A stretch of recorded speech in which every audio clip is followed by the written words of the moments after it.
Bismillahirrahmanirrahim. Assalamualaikum warahmatullahi wabarakatuh. Alhamdulillah, pemirsa, kita bertemu lagi pada kuliah online analisis data spasial.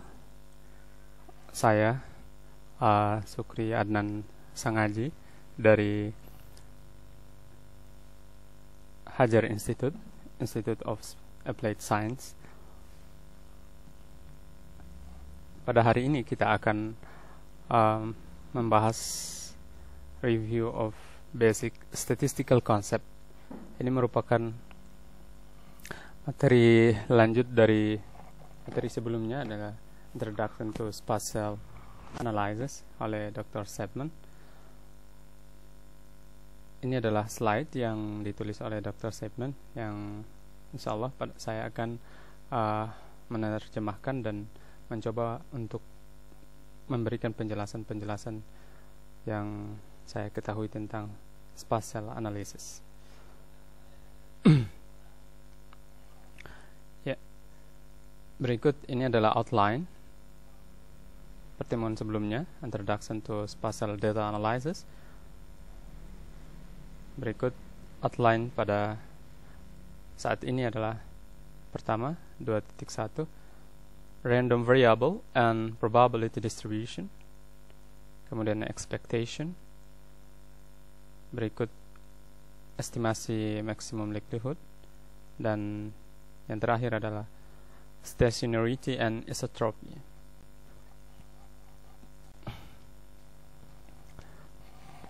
Variable random dan distribusi peluang. Definisi awal atau definisi dasarnya, stochastic process atau proses stokastik adalah fenomena which are subject to uncertainty or governed by law of probability, yang mana subjek sesuatu yang tidak pasti atau sesuatu yang tidak pasti atau yang dikerjakan dengan berdasarkan pada hukum peluang. Saya ulangi, adalah proses stokastik adalah merupakan sebuah fenomena di mana subjek adalah sebuah subjek yang tidak pasti atau dikerjakan berdasarkan hukum peluang atau probabilitas law.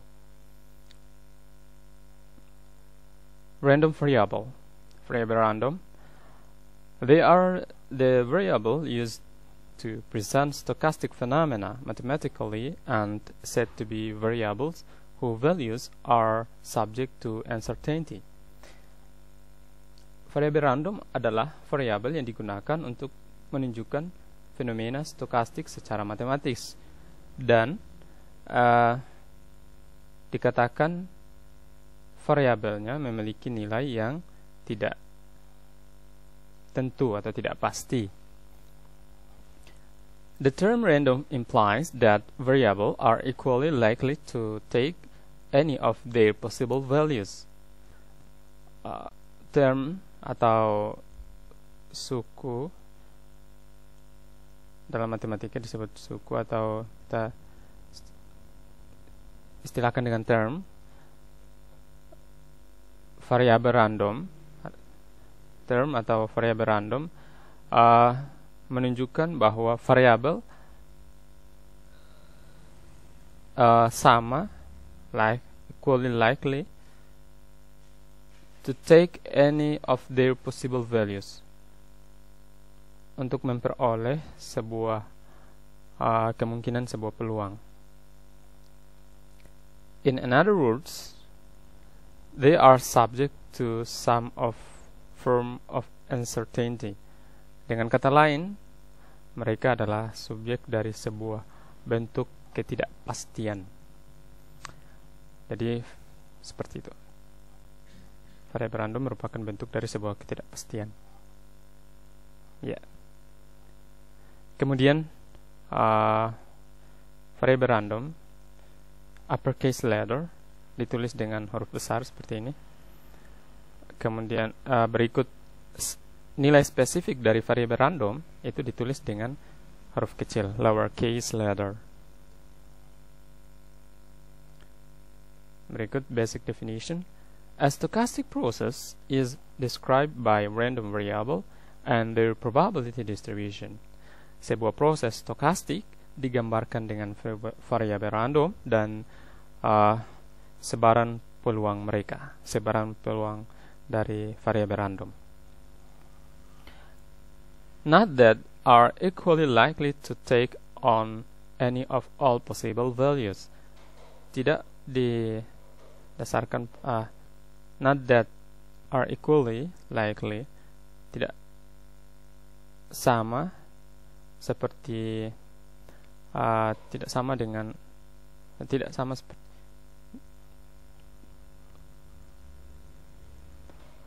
untuk mengambil setiap nilai pada nilai yang mungkin. Jadi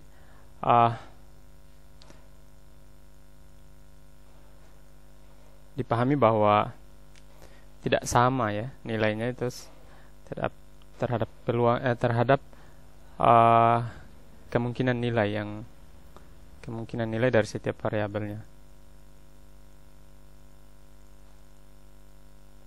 Kemudian fenomenanya tidak pasti, uncertainty. Contoh, ini adalah huruf besar, ini merupakan variabel random, merupakan hasil dari toss sebuah dadu, result of throwing a die. Kemudian y kecil adalah nilai tertentu dari variabel random, particular value of outcome, nilai yang mungkin dari toss dadu tadi adalah 1, 2, 3, 4, 5, dan 6. There are two types of random variable. Ada dua jenis variabel random, yaitu discrete. Cirinya adalah integer values, and counts. Kemudian continue. Cirinya adalah any value within a continuous range. Cirinya adalah ada sebuah nilai di antara continue range continue. Jadi di antara range atau di antara interval. This probability distribution, sebaran peluang atau distribusi peluang, it is a mathematical function which specify the probability that particular values of or range of values will occur.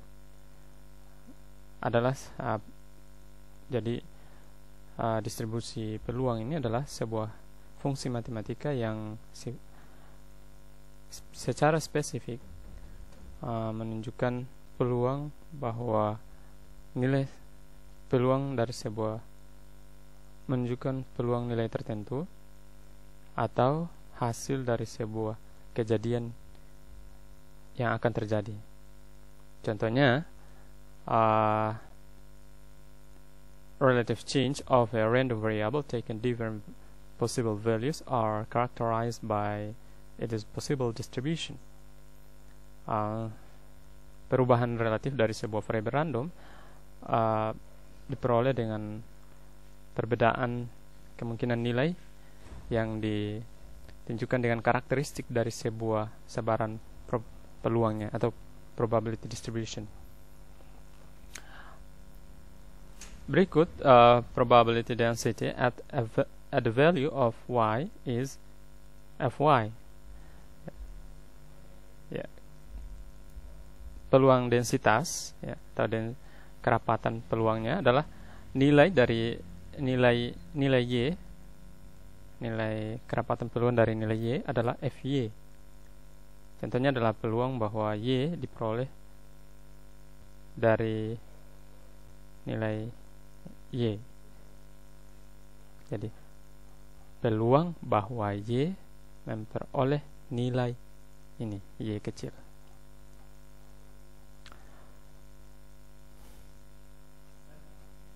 Probability that a random variable y takes values between a and b is expressed by, ya, peluang bahwa variabel random y memperoleh nilai di antara a dan b dinyatakan dengan seperti ini, sigma fy jika diskrit, integral fy jika kontinu. Ya, ini adalah rumusan matematis yang menunjukkan peluang bahwa variabel random memperoleh nilai antara A atau B. Ya, kita lanjut. Kemudian cumulative distribution, probability distribution atau fungsi distribusi adalah sebuah fungsi is a mathematical function specifying the probability takes that y takes any value less than or equal to specified value y or fy. Adalah sebuah fungsi matematika yang secara spesifik peluang bahwa y memperoleh nilai yang kurang dari atau sama dengan nilai spesifik dari y.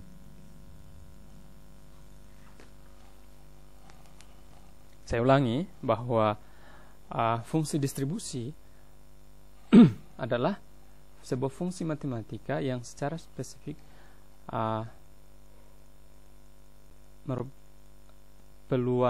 menunjukkan peluang bahwa y memperoleh nilai yang kurang dari atau sama dengan nilai y ini. Karena ya, tujuan kita adalah bagaimana memperoleh y ini yang diperoleh dari y ini. Jadi ini adalah nilai tertentu yang diinginkan oleh ini variabel random y. Ya, rumusan dari fungsi distribusi ini ya, sigma fy dengan batas bawah minta berhingga sampai y. Ini jika diskrit, jika y-nya itu diskrit, integral jika y-nya kontinu. Ya, ini adalah grafik dari fungsi distribusi ya. Distribusi peluangnya ini ya, untuk ini distribusi kumulatif. Berikut the joint probability distribution is used if more than one random variable is of concern.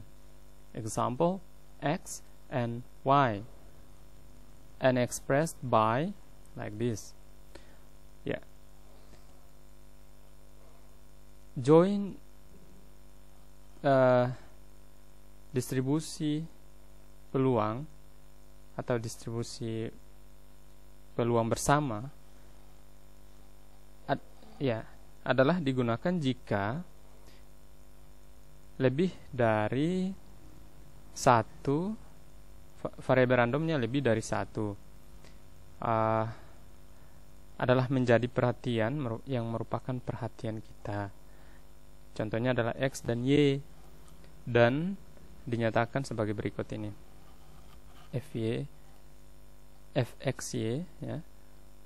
Ini merupakan probability associated with x taking the value of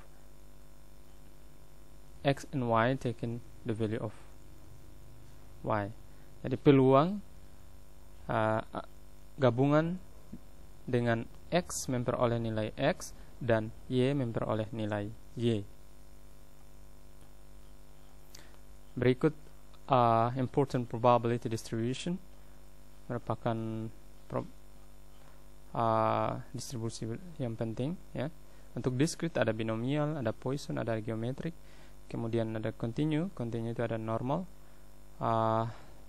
Untuk distribusi normal turunannya adalah log normal, T, F, dan K square. Kemudian ada eksponensial, ada gamma. The three fundamental probability distribution are binomial distribution. Untuk binomial distribution menghasilkan kejadian yang dikotomis, kejadian yang berpasangan. Kemudian untuk Poisson menghasilkan kejadian yang diskrit. Kemudian untuk normal, ini hasilnya adalah kejadian yang kontinu. Berikut distribusi binomial. It relates to the events in which there are only two possible outcomes. The nature of the distribution is typically explained with reference to events involving outcomes of two types: head or tail, yes or no, male or female, success or failure, etc. It can be used to define probability of its outcome occurring. Ya.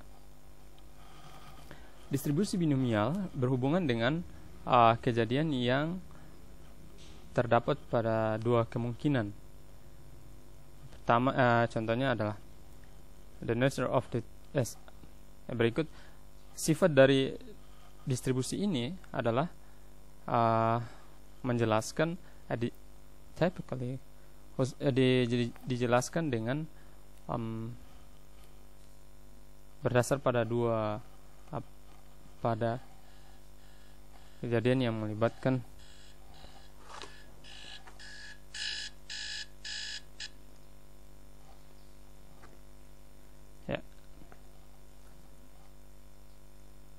dijelaskan untuk mendasari kejadian yang melibatkan dua buah hasil. Contohnya adalah kepala atau ekor, ya atau tidak, perempuan atau laki-laki, laki-laki atau perempuan, kemudian sukses atau gagal. Distribusi ini dapat digunakan untuk mendefinisikan peluang dari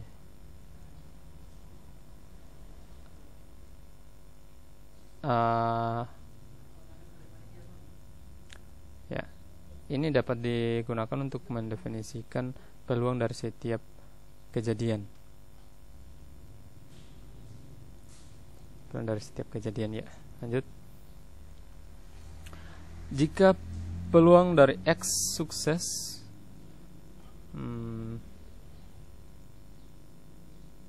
dari N percobaan, peluang X sukses dari N percobaan dinotasikan dengan Px, maka distribusi binomial didefinisikan sebagai berikut.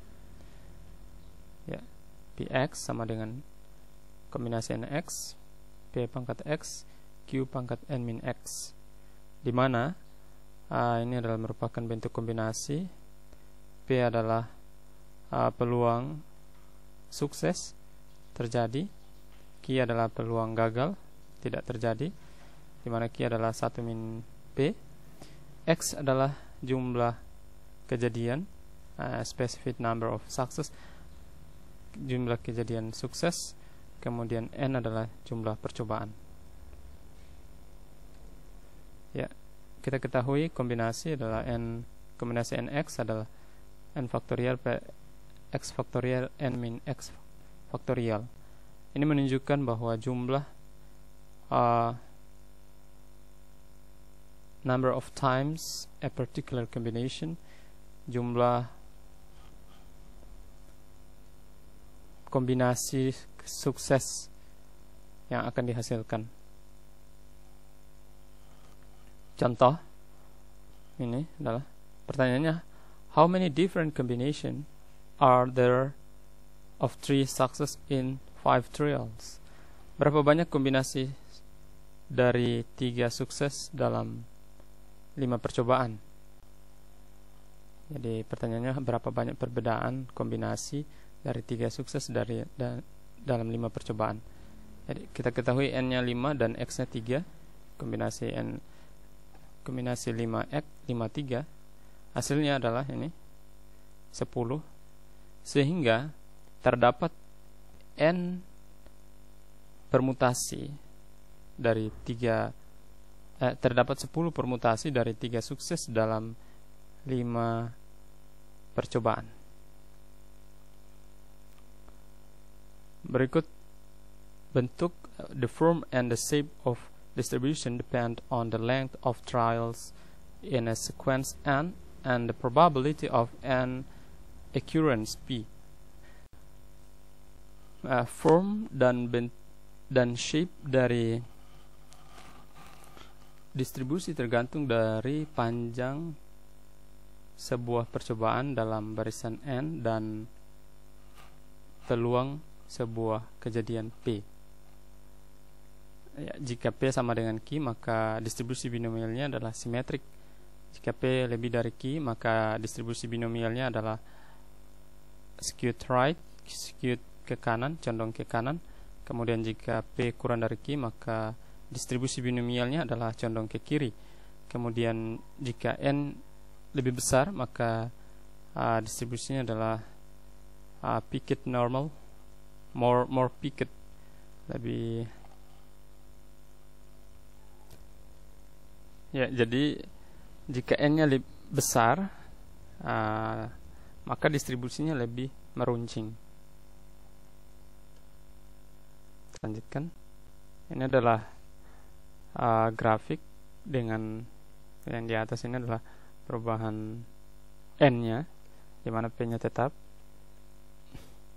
Jika n-nya 5, maka grafiknya dan p-nya sekian, peluang suksesnya ini 0,10, 0,1 ya, misal 0,10, maka grafiknya seperti ini.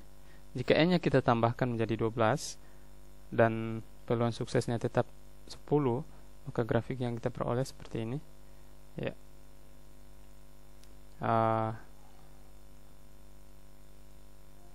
Cenderung lebih meruncing ya, lebih meruncing. Jika n-nya 5 dan peluangnya 0,28, maka grafiknya itu seperti ini. Kemudian jika n-nya kita tambahkan menjadi 12 dan peluangnya menjadi 0,28, ya ini grafiknya condong ya dia menjadi normal dan lebih meruncing seperti ini. Ya, kita simpulkan bahwa jika n-nya semakin banyak, maka dia semakin menuju pada normal. Grafiknya ini menuju pada normal. Ya, kita simpulkan bahwa, saya ulangi, grafik distribusi peluang dari distribusi binomial itu tergantung pada n dan p ini. Sehingga jika kita melakukan perubahan n dan p, terdapat perubahan dari grafik, di mana jika p-nya ini ya, ini kelihatan lebih normal. Ya. Berikut parameter dari distribusi binomial.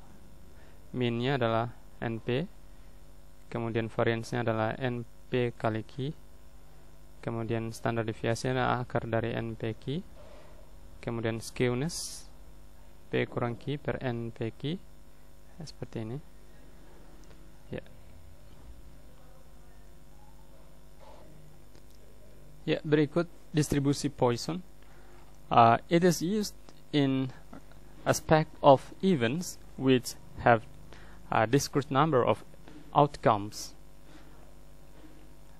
Distribusi Poisson ini digunakan untuk respect of event. Respect of event itu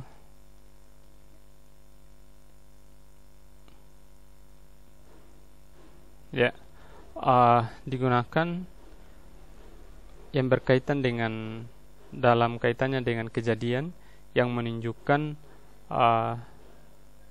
hasil yang, jumlah hasil yang diskrit, memiliki jumlah hasil yang diskrit. Contohnya adalah counted integers.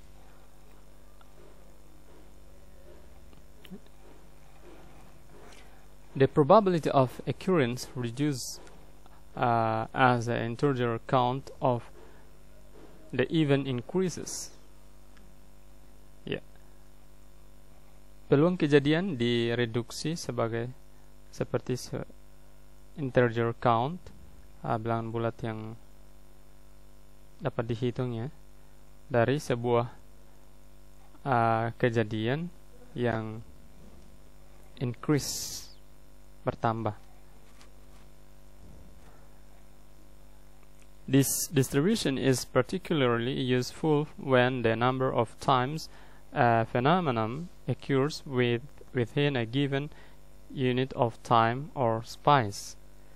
Peluang ini secara khusus berguna ketika jumlah dari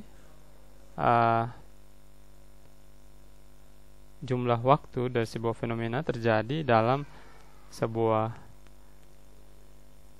unit waktu atau ruang.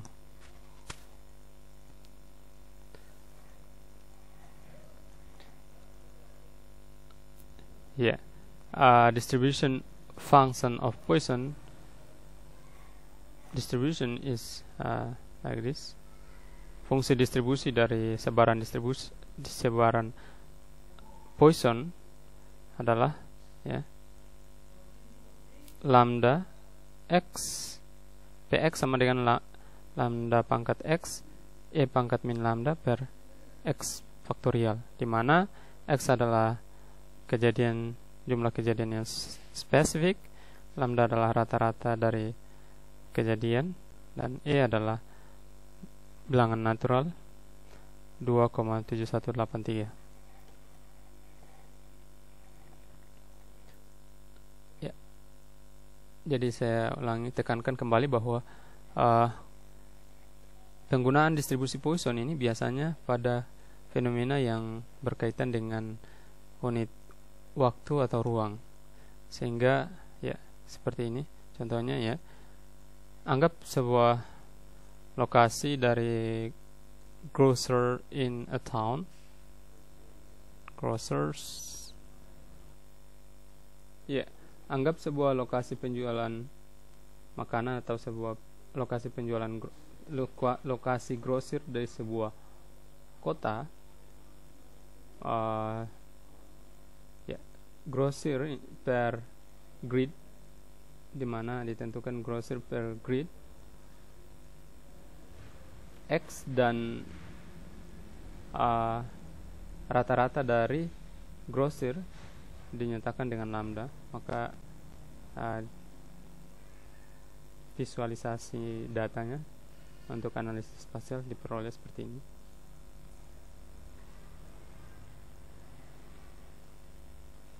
Ya, ini adalah plotnya. Figur atau grafik efek dari nilai lambda dan pada distribusi Poisson. Jadi pada distribusi Poisson yang berpengaruh adalah lambda. Di sini terlihat ketika lambdanya semakin besar, maka distribusinya semakin menuju normal.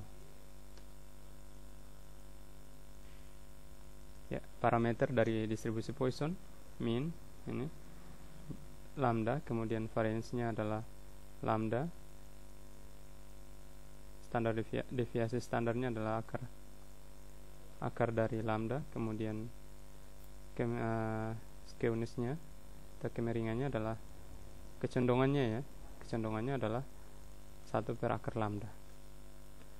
Lambda semakin besar, maka kecondongannya menuju ke 0, symmetrical, lebih simetris. Jika lambda semakin kecil, maka dihasilkan skewness-nya meningkat, jadi artinya lebih skewness. Berikut basic shortcomings of Poisson distribution. Lambda has critical importance. Lambda merupakan sesuatu yang penting dalam distribusi Poisson. Its value is assumed to be constant over the considered time and space. Nilainya diasumsikan konstan pada setiap waktu dan ruang. Kemudian frequency distribution can easily be altered by varying the unit of space or time for which the events are recorded. Ya, distribusi frekuensinya dapat dengan mudah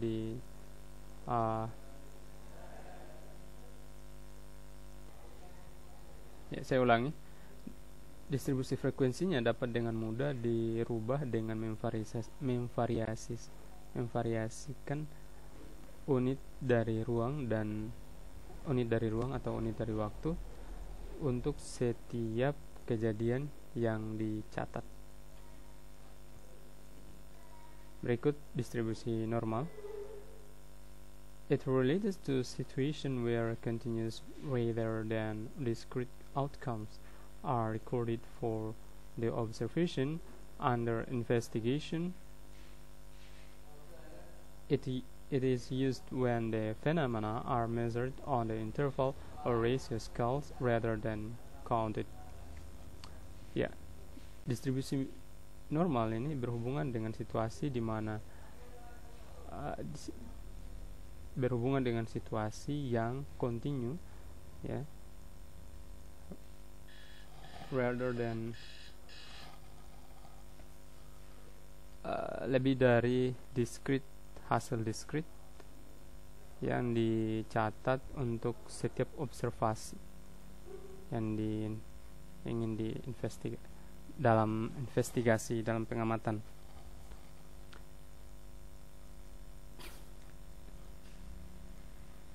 Ya, jadi sebuah kejadian yang diamati ini hasilnya adalah bukan discrete melainkan kontinu.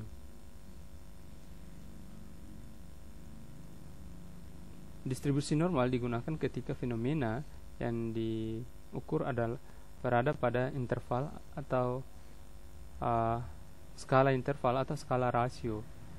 Yeah. The probability distribution function of the normal curve is, ya, fungsi distribusi dari kurva normal adalah Y sama dengan 1 per sigma akar 2pi E pangkat min 1/2 X min mu per sigma dikuadratkan. Y, di mana Y adalah frekuensi atau jumlah kejadian yang diukur dalam X,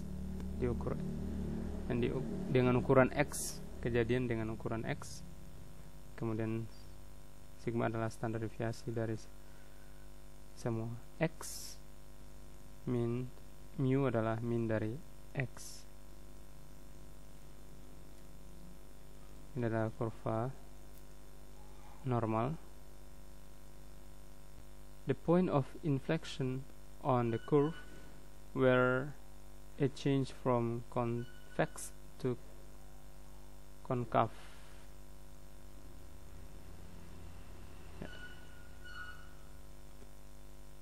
Ya, kita lanjutkan. Ya, ini perubahan dari rata-ratanya, kan, tetapi variansinya tetap tidak terdapat perubahan yang signifikan, ya.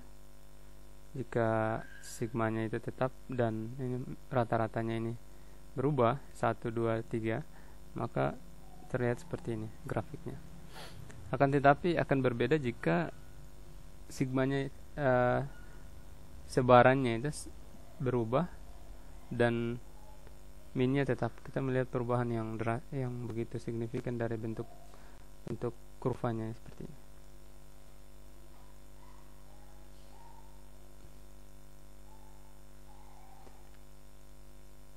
Berikut the standard normal curve. The form of the normal curve differs widely in response to the characteristic of the data set. This difficulty may be overcome by expressing the raw values as deviation from the mean, called standard deviation. The units of expression are proportion of the standard deviation and are termed z values. In this way, observation numerically rather than the mean become positive z values, and those less than mean becomes negative z values. The z and the probability density function are expressed like this. Ya, kurva normal standar, ya. Bentuk dari kurva normal standar berbeda, differs widely in response to the characteristic of data set. Secara umum dalam respon untuk karakteristik dari sekumpulan data. Ini sulit karena hasil dari pernyataan the raw values, baris nilai as deviation from the mean dari sebaran, ya.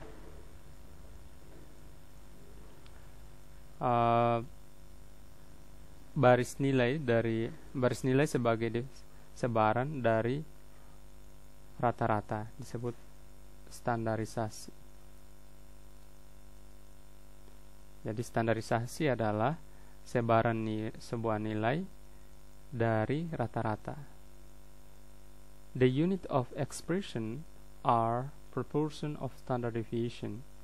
Unit dari pernyataan proporsi dari standar deviasi standar, dan z ini nilai z. Dalam in this way observation, dengan cara observasi secara numerik lebih dari rata-rata rata-rata menjadikan z bernilai positif dan those less than mean become negative z, dan selainnya sebaliknya akan bernilai negatif.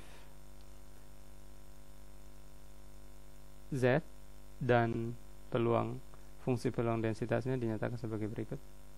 Ya, Z sama dengan X mu per, ini adalah deviasinya.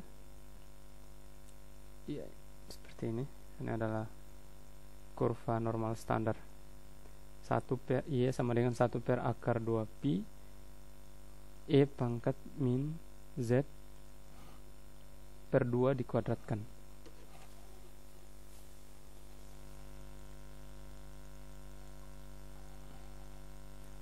Ya, important properties of normal distribution. Hal penting dari distribusi normal adalah, pertama, the probability of any particular value of occurring is infinitive. Oh my god. Ya, kita lanjutkan. Important properties of normal distribution. Yang pertama, the probability of any particular value occurring is infinitesimally small and can be regarded as zero. One can only pick of the probability of values occurring within a given range, which is shown by area under the curve. Ya, peluang dari nilai kejadiannya adalah sangat kecil dan dapat dianggap seperti mendekati nol. One can only pick of the probability of values. Salah satunya dapat hanya meruncing dari peluang nilai kejadian dan dalam sebuah range yang diberikan, yang mana ditunjukkan dengan area di bawah kurva. berikut sebuah kurva normal. A normal curve is symmetrically about the mean half of the area beneath the curve.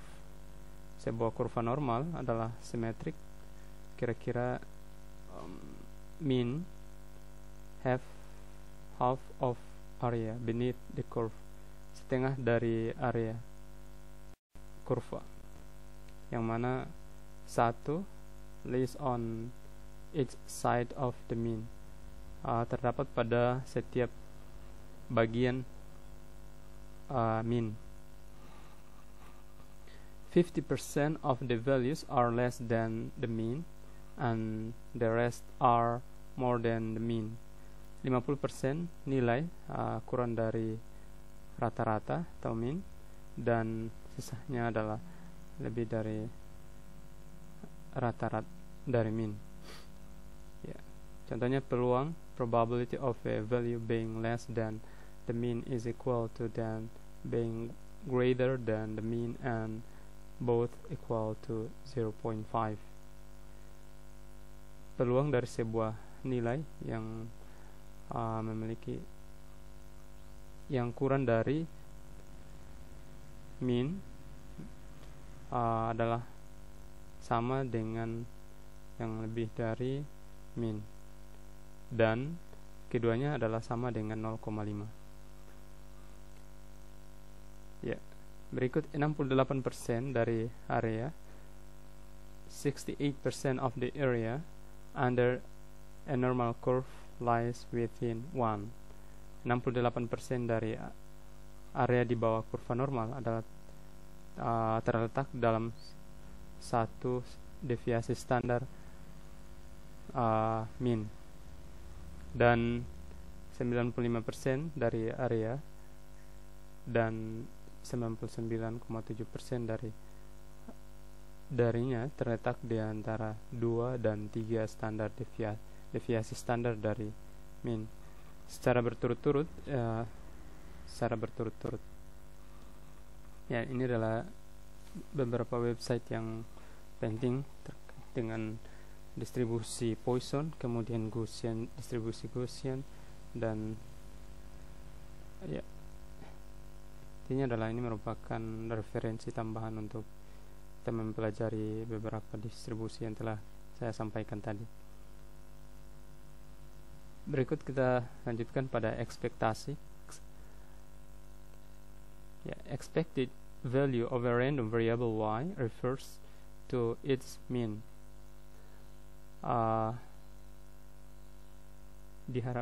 Diharapkan sebuah nilai dari variabel random disebut nilai harapan dari sebuah variabel random adalah disebut mean. In some case, expected value of function of y dalam beberapa kasus nilai harapan dari sebuah fungsi y disebut gy could be of interest, ya, sesuai dengan kepentingan. As its name implies, ya, seperti namanya menunjukkan bahwa it is simply the average value that we expected y or gy to take.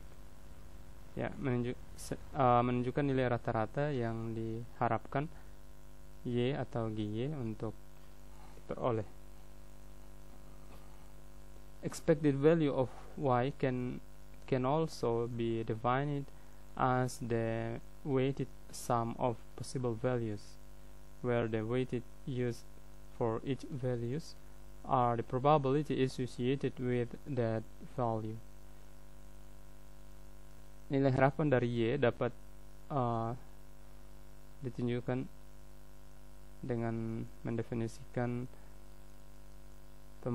jumlah pembobot dari kemungkinan nilai, di mana pembobot yang digunakan untuk setiap nilai adalah peluang yang berhubungan dengan nilai tersebut. Berikut nilai harapan yang ekspektasi yang menunjukkan mean sebuah distribusi peluang. Yeah. If probabilities of obtain the amount A1 to AN are P1 to Pn, then the mathematical expectation is like this. Ya, jika peluang diperoleh dari jumlah A1 sampai AN adalah P1 sampai Pn, maka secara matematika, ya, pernyataannya adalah seperti berikut.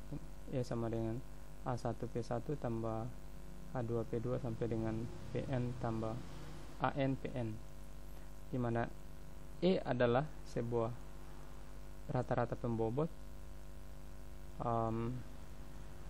Pembobot sini adalah peluang untuk nilai.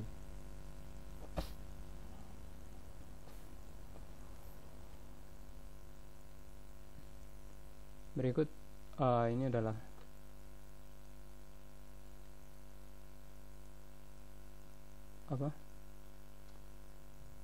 ekspektasi dari sebuah, untuk Y diskrit, ya, maka fungsi ekspektasinya seperti ini.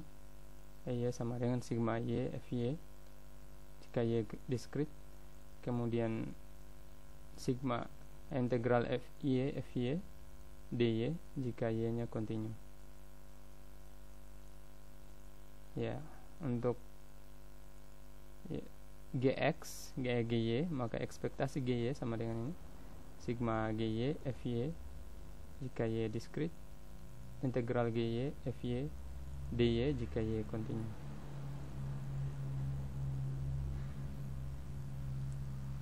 Contohnya ini, ya.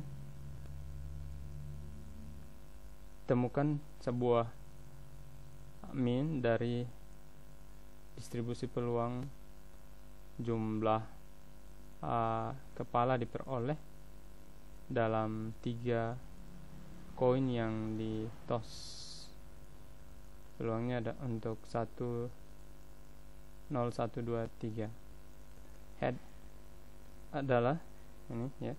Peluang memperoleh 0 1/8, peluang memperoleh 1 adalah 3/8, peluang memperoleh 2 adalah 3/8, peluang memperoleh 3 adalah 1/8.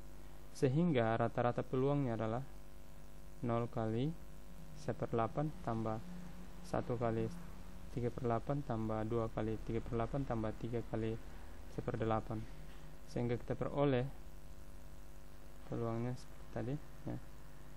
The measure, ukuran dari seberapa, how much, seberapa banyak variabel random,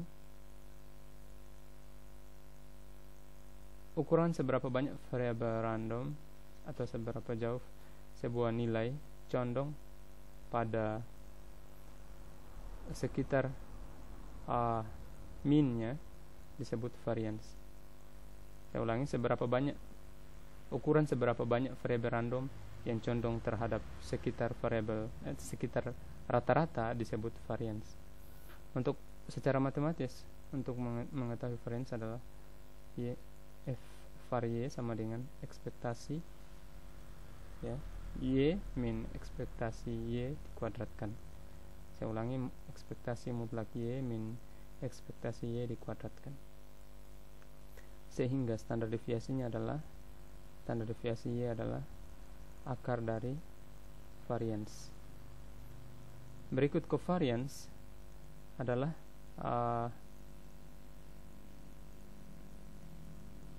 expected tendency, tendensi harapan untuk nilai X to be similar to value of Y. Nilai tendensi untuk nilai harapan tendensi untuk nilai X cenderung sama terhadap nilai Y. Maka covarian Y sama dengan ekspektasi X min ekspektasi Y kali Y min ekspektasi Y. Berikut koefisien korelasinya. atau correlation coefficient-nya adalah covariance XY per standar deviasi X, standar deviasi Y.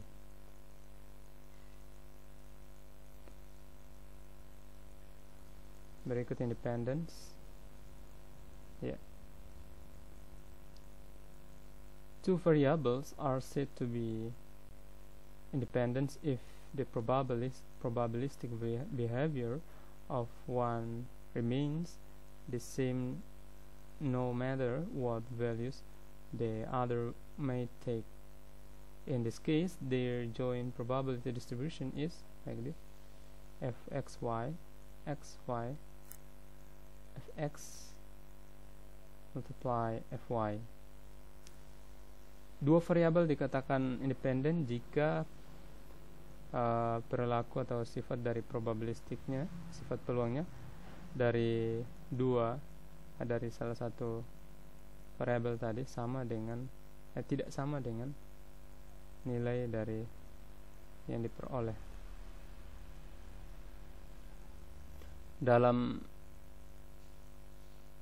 Saya ulangi. Sifat peluangnya, jika sifat peluang dari satu remains tetap sama no matter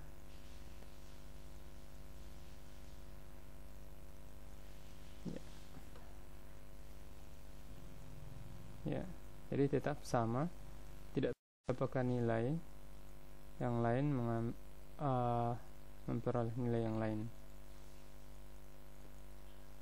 Dalam kasus ini joint distribusinya adalah ini, kemudian covariance-nya adalah sama dengan 0 dan koefisien korelasinya juga 0.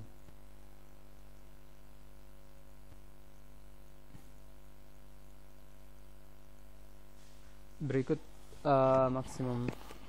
estimasi maksimum likelihood.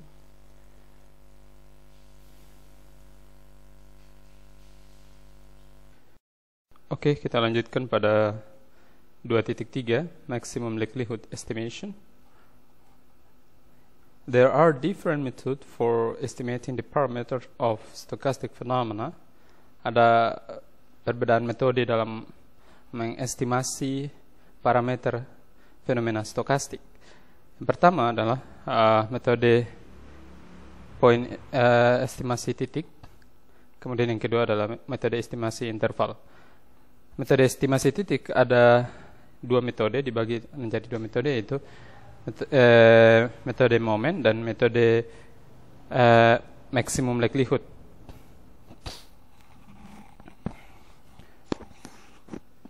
Unlike method of moments, tidak seperti metode moment, the maximum likelihood method provides a procedure for deriving a point estimator directly. Metode maximum likelihood memberikan atau menghasilkan sebuah prosedur untuk menentukan estimasi titik secara langsung.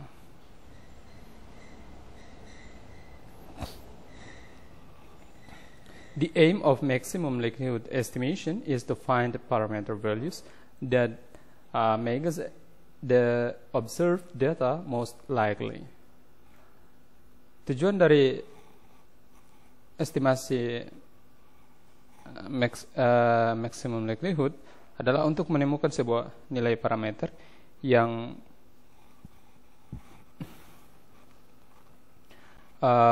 membuat pengamatan data secara umum sama. If the probability of an event X depend on model parameter theta is written probability X depend on theta. Jika sebuah peluang kejadian X tergantung pada model parameter theta ditulis probability X given theta. Then we'll talk about the likelihood. Kemudian kita akan berbicara tentang likelihood. The likelihood theta given X adalah The likelihood of parameter given the data adalah likelihood dari parameter yang diberikan data.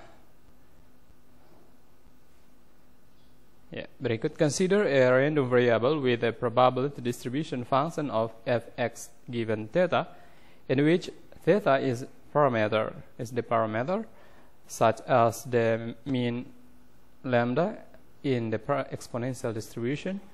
On the basis of sample values x1 to xn, one can inquire.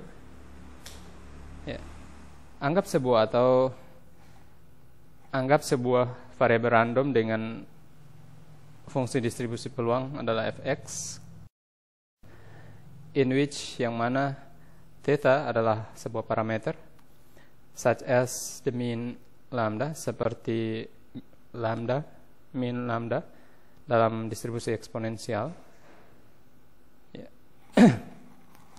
Pada dasarnya nilai sampel x1 sampai xn dapat one can inquire. Seseorang dapat menyatakan bahwa what is the most likely value of theta that precedes the set of observation x1 to xn? Apakah mayoritas nilai atau kebanyakan nilai dari theta menunjukkan prosedur dari sekumpulan pengamatan x1 sampai xn? Ini adalah pernyataan yang bisa diajukan dalam estimasi dengan metode maximum likelihood, estimasi parameter dengan metode maximum likelihood. Atau among the possible value of theta, what is the value that will maximize the likelihood of obtaining the set of observation x1 to xn? Di antara kemungkinan nilai dari theta, apakah nilai yang akan memaksimumkan likelihood dari yang diperoleh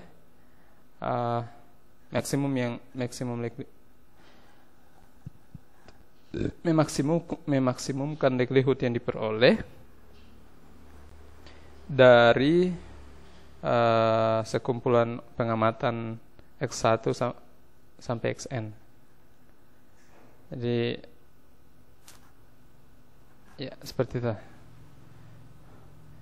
Kemudian likelihood dari yang the likelihood of obtaining a particular sample value xi can be assumed to be proportional to the value of the probability distribution function. Likelihood yang diperoleh secara khusus dari sebuah sampel xi dapat diasumsikan merupakan proporsional dari nilai distribusi peluang, fungsi distribusi peluang, probability density function. Evaluate at yang diperoleh pada xi, the likelihood of obtaining an independent observation x1 to xn is, ini adalah likelihood dari n observasi independen, L xi given theta sama dengan ini fxi given theta multiply fxn given theta. The maximum likelihood estimator is the value of theta that maximize the likelihood function. Estimator maximum likelihood adalah nilai dari theta yang memaksimumkan fungsi likelihood. Ini diperoleh dengan solusi menurunkan fungsi likelihood, turunan fungsi likelihood terhadap theta sama dengan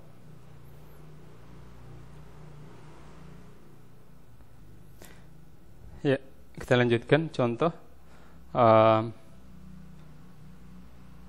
say we toss a coin 100 times and observe 56 head and 44 tails. Instead of assuming that P is 0.5, we want to find the MLE for theta. Then we want to ask whether or not this value differs significantly from 0.50. Ya, katakan kita toss 100 sebuah koin 100 kali dan kita kita mengamati 56 head dan 44 tails. 56 kepala dan 44 ekor, ya. Instead of assuming, ya, tentu saja asumsinya bahwa P adalah 0,5, kita tetapkan asumsinya bahwa peluang suksesnya adalah 0,5. We want to find the MLE for theta. Kita ingin menemukan estimasi MLE untuk theta. Then we want to ask whether or not this value differs significantly from 0.50. Kemudian kita ingin mencari tahu apakah ada atau tidak nilai yang secara signifikan dari 0,50 ini, yang signifikan dengan 0,50. Bagaimana mengerjakan ini? We find the value of theta that makes the observed data most likely. We find, ya, kita menemukan nilai untuk theta yang membuat pengamatan data menjadi secara keseluruhan sama. Data most likely. The observed data are considered as fixed. Pengamatan data dianggap fixed, ya. They will be constant that are plugged into the binomial. Pengamatan data dianggap fixed, kemudian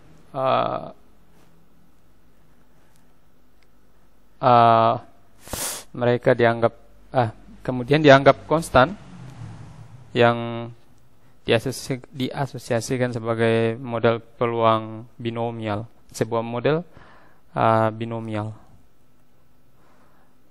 Kita ketahui N adalah 100, total jumlah toss, kemudian H-nya adalah 56. Ya. Ini adalah fungsi likelihood dari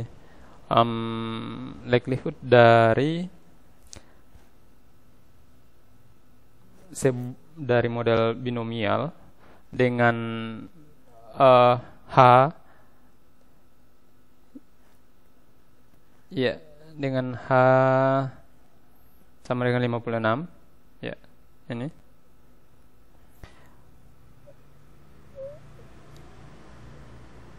Likelihood P sama dengan 0,5 given data, ya, seperti ini. Kemudian ini adalah kombinasi 156, ini P sama P pangkat 56, P pangkat 44, hasilnya adalah 0,0389. Berikut likelihood untuk P sama dengan 0,52, ya. Ini adalah fungsi likelihood untuk jika P-nya sama dengan 52. Kita peroleh 0,0581.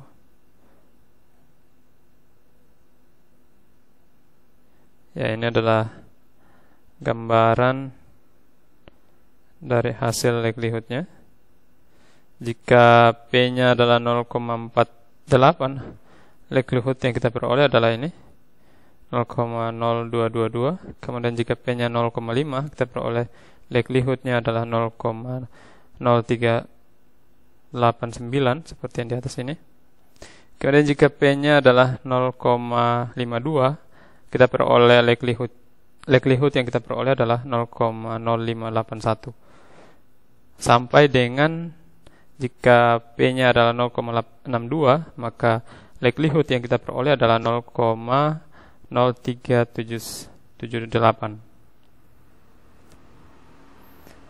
Yeah. It is frequently more convenient to maximize the logarithm of the value function, the likelihood function. Yeah. Kemudian hal ini frekuensinya lebih meyakinkan untuk memaksimumkan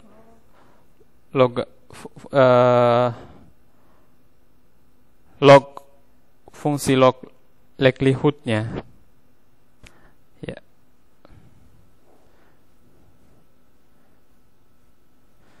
Ya, terkadang atau lebih sering digunakan ini ya. Jadi memaksimumkan fungsi likelihoodnya seperti ini.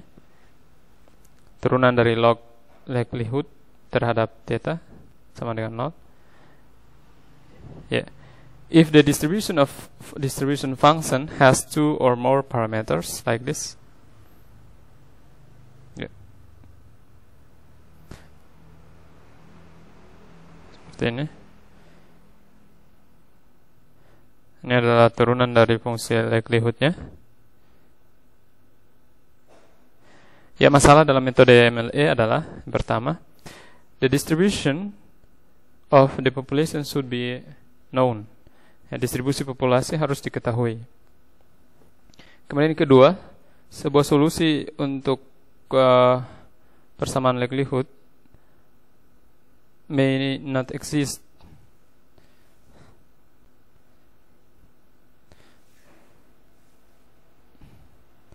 Sebuah solusi untuk likelihood equation, persamaan likelihood mungkin tidak terdapat. Kemudian yang ketiga, even if a solution exists, namun jika sebuah solusi ada, it only given as stationary point of the likelihood function. Hal ini hanya memberikan sebuah titik stasioner dari fungsi likelihood. Contohnya, it is a local maximum or a local minimum or a saddle point. Contohnya ini lokal maksimum atau lokal minimum atau titik saddle.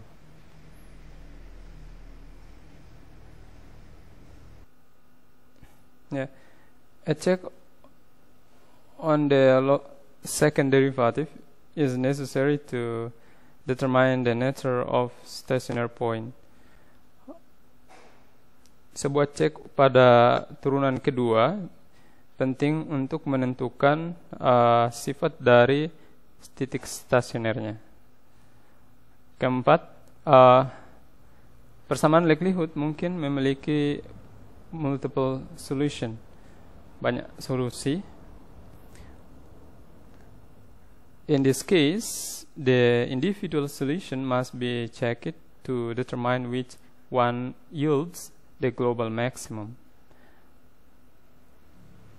Pada kasus ini, solusi individu harus dicek untuk menentukan apakah ada salah satu bidang yang merupakan global maksimum global. It is possible to have more than one global maximum. sangat mungkin untuk memiliki lebih dari satu global maksimum.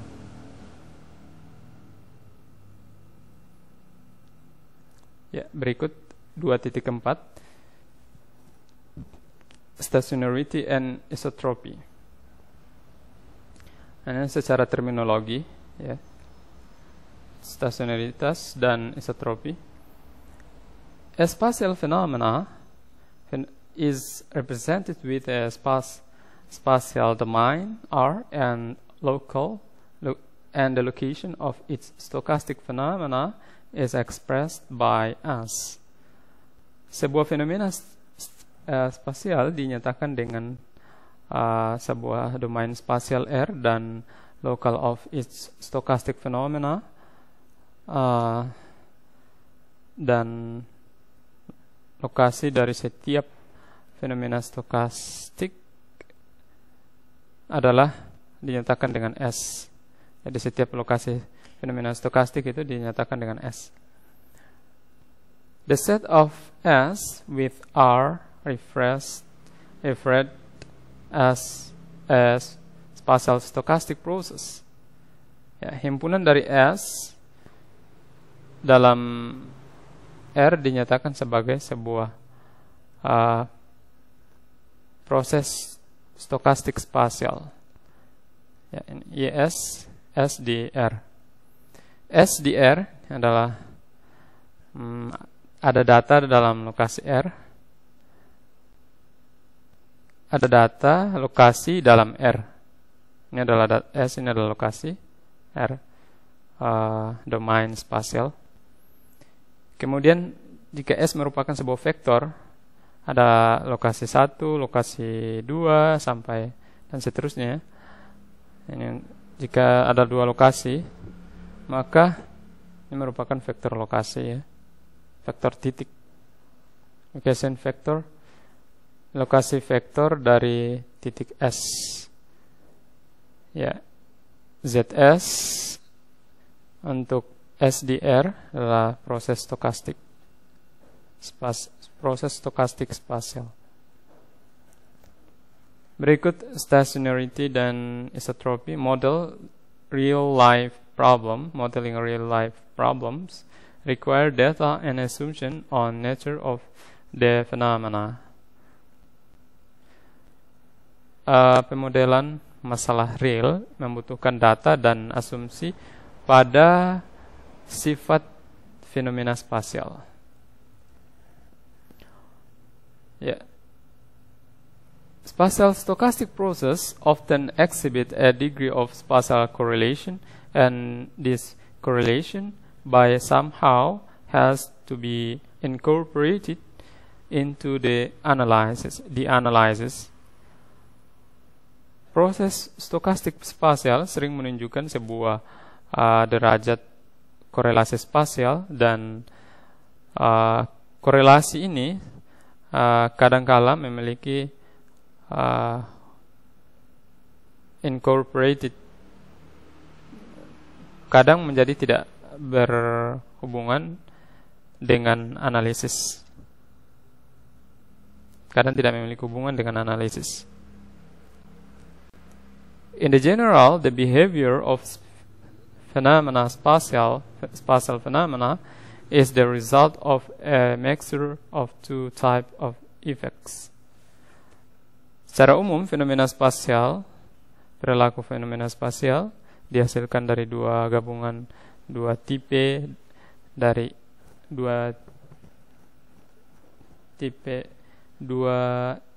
efek. Yang pertama adalah first order, yang kedua adalah second order. First order effects, they related to variation in the mean value of the process in space. Efek order pertama berhubungan dengan variasi dalam nilai rata-rata dan nilai rata-rata dari sebuah proses dalam ruang. Ini disebut global atau large scale trend. Kemudian second order effects, efek order kedua, they are resultant from the spatial correlation structure or the spatial dependent in the process. Mereka dihasilkan dari sebuah struktur korelasi spasial atau spatial dependent dalam proses. In another words, dalam kata lain, this effect occur due to tendency for deviations in values of the process from its mean to follow its another in neighboring sites. Dengan kata lain, efek ini terjadi karena tendensi untuk sebaran nilai proses dari rata-rata untuk mengikuti setiap site lokasi neighbors. Ini disebut local atau small scale effect. Behavior of spatial phenomena, perilaku fenomena spasial. Yang pertama, first order effects. Efek order pertama, variation of mean value in space, global or local scale trend. Variasi nilai mean dalam ruang, global atau skala besar, tren skala besar. Kemudian yang kedua, efek second order effect, correlation in the deviation of process value. Korelasi dalam proses sebaran nilai proses dari rata-rata.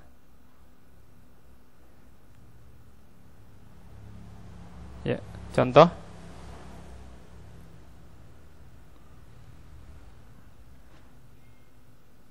Suppose that iron particle into a sheet of paper marked with a fine grid are scattered. Misalkan bahwa partikel besi pada sebuah kertas yang ditandai dengan grid yang disebarkan. The numbers of particles landing in different grid skirts present as spatial stochastic process. Jumlah dari partikel dalam grid kuadrat grid persegi yang berbeda menunjukkan proses stokastik spasial. As long as the mechanism by which we scatter iron particle is purely random.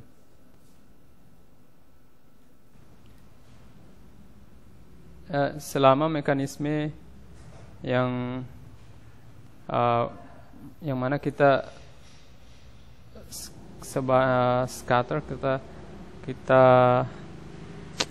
scatter iron particles, partikel besi scatter iron particles, sebaran dari partikel besi itu murni random. They should lag in both first and second order effect. Maka mereka menunjukkan lag dalam first order dan second order. Ini kasus pertama. Berikut, suppose that a small number of weak magnets are placed under the paper at a different point and we scatter the iron particles agent. Misalkan bahwa sebuah jumlah kecil, small number, jumlah kecil dari magnet yang lemah ditempatkan di atas sebuah papan dengan perbedaan titik dan kita men-scatter partikel besi against lagi. The result will be a process. Hasilnya akan menunjukkan sebuah proses dengan pola spasial yang meningkat dari first order effect. Clustering, mengelompok dalam jumlah in grid squares will occur global at and around sites of magnet. Mengelompok dalam jumlah sebuah grid squares, grid persegi yang akan terjadi adalah global, secara global, dan di sekitar tempat magnet tersebut. Ini adalah kasus kedua. Ini adalah contoh dari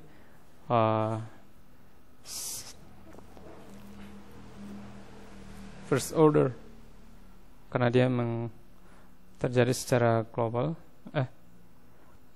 Clustering in number, first order effect. Scatter of iron particle with magnets under the paper, case 1. Now remove the magnet and weakly magnetize the iron particles instead and scatter them again. The result is a process with spatial pattern arising from a second order effect. Sekarang pindahkan magnet dan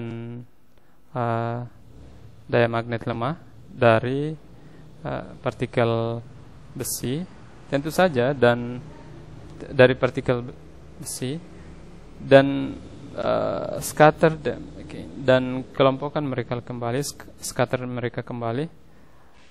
Hasilnya adalah sebuah proses dengan pola spasial yang muncul dari sebuah efek order kedua atau second order effect. Some degree of local clustering will occur due to the tendency of particle to attack or repel each other, case 3. Beberapa taraf pengelompokan lokal akan terjadi karena tendensi dari partikelnya terhadap setiap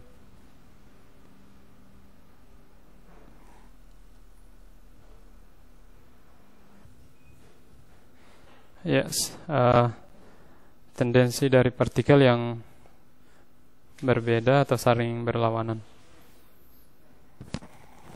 If the magnets are now replaced under the paper and the magnetized particles scattered against, we end up with a spatial pattern arising from both first order and second order effect.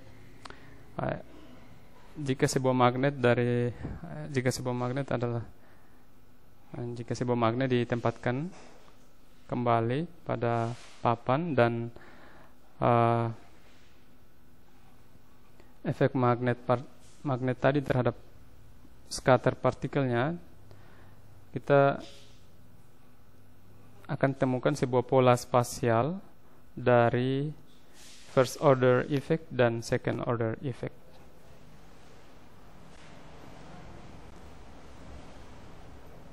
Stationarity atau stationaritas. A spatial process is stationary or homogeneous if it is statistical process. Properties are independent of absolute location in R. This implies that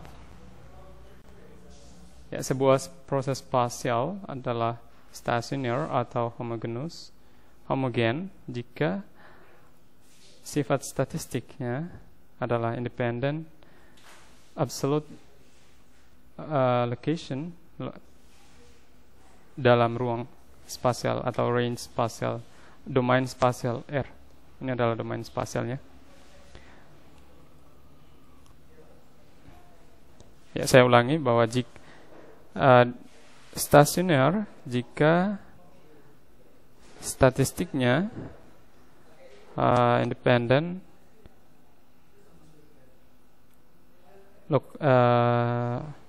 absolute lokasinya dalam R. Hal ini menunjukkan bahwa karena dia independen, karena sifat statistiknya independen, sehingga rata-rata dari YS dan varian YS adalah konstan terhadap R dan tidak tergantung pada lokasi. Kemudian kovarian YSI dan YSJ di antara dua nilai SI dan SJ tergantung pada relatif lokasi dari site. Kemudian jarak dan arah di antaranya, tetapi tidak terhadap lokasi dalam domain spasial R.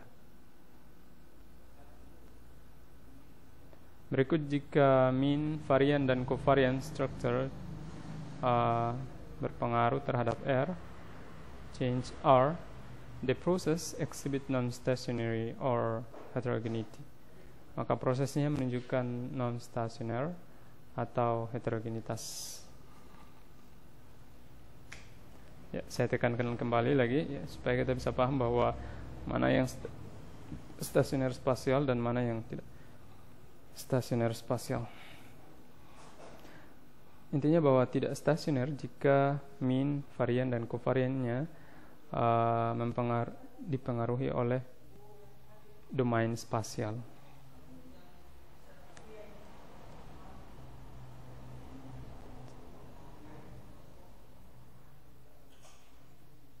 Ya, kemudian stasioner, data spasial biasanya menunjukkan sebuah single realization of random process, sebuah realisasi tunggal dari sebuah proses random.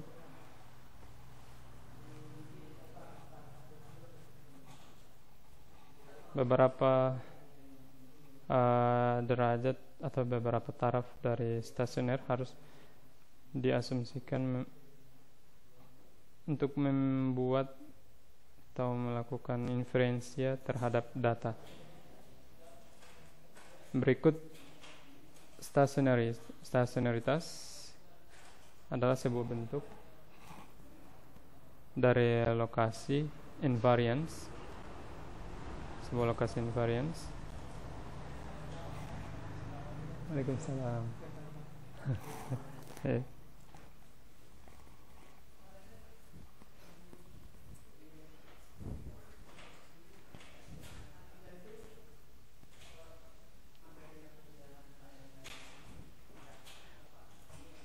Stationarity adalah sebuah bentuk dari lokasi invariance dalam sebuah mean dan invariant dalam mean dan variance dari proses. Kemudian stationaritas adalah kualitas dari proses yang mana secara dalam parameter statistik mean dan standar deviasi dari proses tidak merubah atau tidak berubah dalam ruang atau waktu.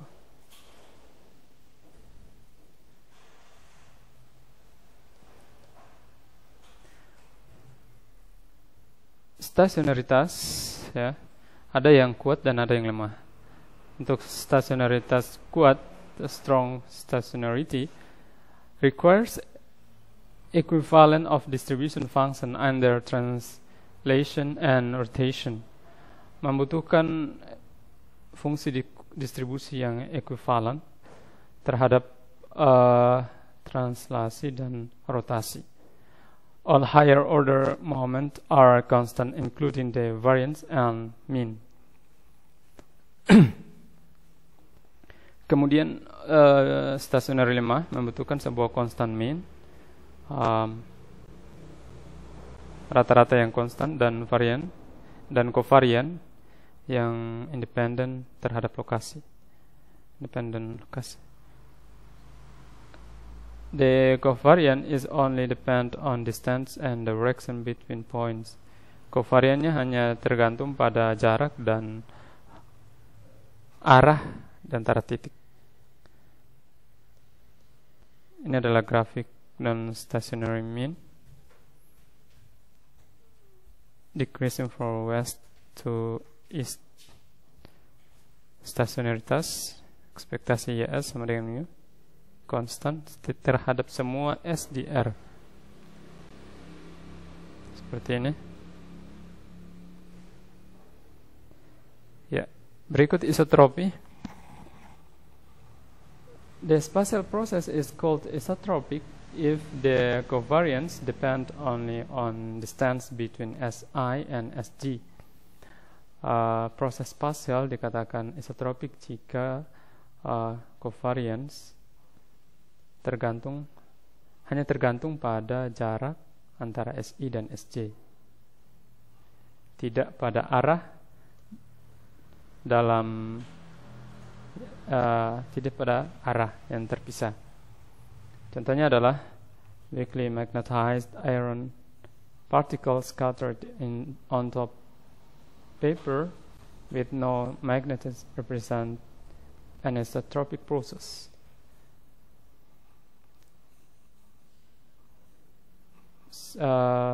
Magnet lemah yang mengikat partikel besi yang di scatter pada sebuah papan tidak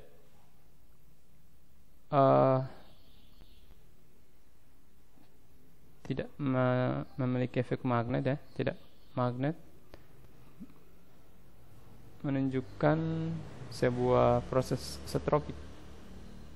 Kurang lebih seperti itulah. Ya, isotropik menunjukkan sebuah proses spasial bahwa melibatkan that involve the same in all direction. Ya, dikatakan isotropik karena proses spasialnya dilibatkan pada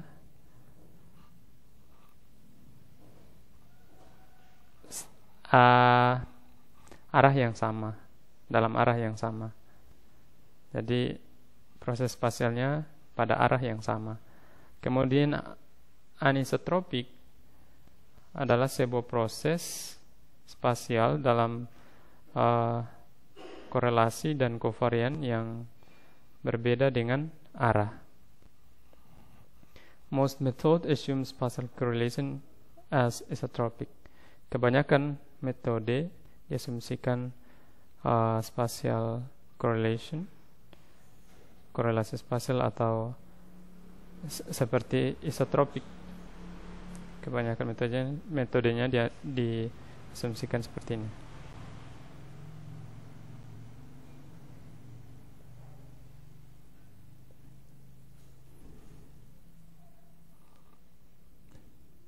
Ya, modeling spatial process, pemodelan proses spasial. Most method assume spatial correlation is isotropic. Heterogeneity in the mean, deviation from the mean are stationary. Keragaman dalam mean dan deviasinya, sebarannya dari mean adalah stasioner. Demikian penjelasan kita saat ini tentang review of basic statistical concept. Semoga apa yang saya sampaikan ini bermanfaat. Wassalamualaikum warahmatullahi wabarakatuh.